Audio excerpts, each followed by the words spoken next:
तुर्की से ड्रामा लेते हैं, उसको डब करते हैं, इस कौम को दिखाते रहते हैं अगले 10 साल के लिए। आई समझ आपको मेरी बात की? डॉक्टर उमर आदिल को बैन कर दो और मेरी जुत्ती बैन कर दो। जी डॉक्टर साहब, फिल्म का जो दौर था जी, हमने देखा इस पाकिस्तान में भी इंडस्ट्री ने, जैसे भारत में हुआ, पाकिस्तान में भी बूम आया।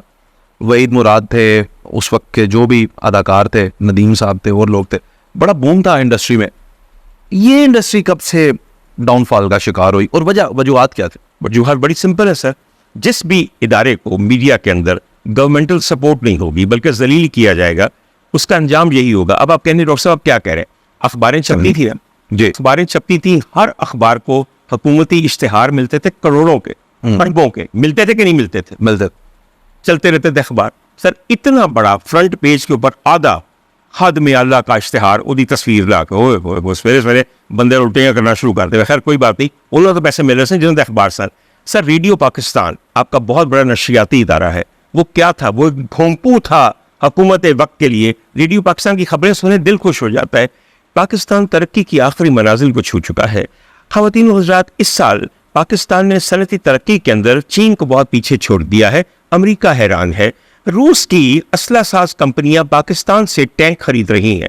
ए खबरां तुसी पहले 75 साल तो रेडियो पाकिस्तान तो सुन रहे, कोई सुन रहे? अच्छा आगे चलते हैं हजूर वाला।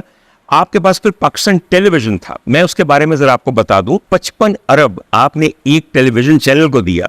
अगर आपने अपनी फिल्म इंडस्ट्री को 55 अरब की जगह सिर्फ 25 अरब दिया होता साल का, 25 अरब रुपया, पाकिस्तान में सर उस जमाने में फिल्म जो थी 5 करोड़ में बन जाती थी।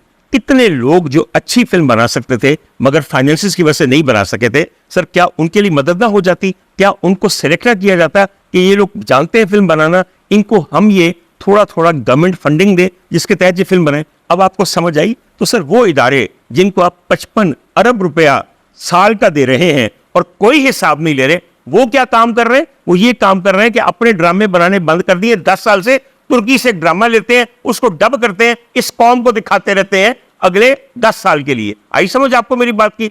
सर मौसीकी का जिम्मेदारी उनकी थी कि इस मुल्क के साज, इसकी आवाजें, इसकी मौसीकी की रिवायत जिंदा रहें। आप मुझे बताइए, सिवाय पिछले 15 साल में एक अताई को, जिसको एक सुर कायम करना नहीं आता बाजे के ऊपर, उसको आपने तानसेन बना के पेश करना शुरू कर दिया और बाकी सब मर गए यहां पे। सर रिकॉर्ड किए हुए गाने गूंगे साजों पे लोग हाथ रख के बैठे होते हैं और वहां जो बैठी होती हैं को बस पूछ रही है, यहाँ साहब ये बताएं कि आपने ये धुन कैसे बनाई? बड़की बनाई। ठीक है, मैं गलत कह रहा हूं?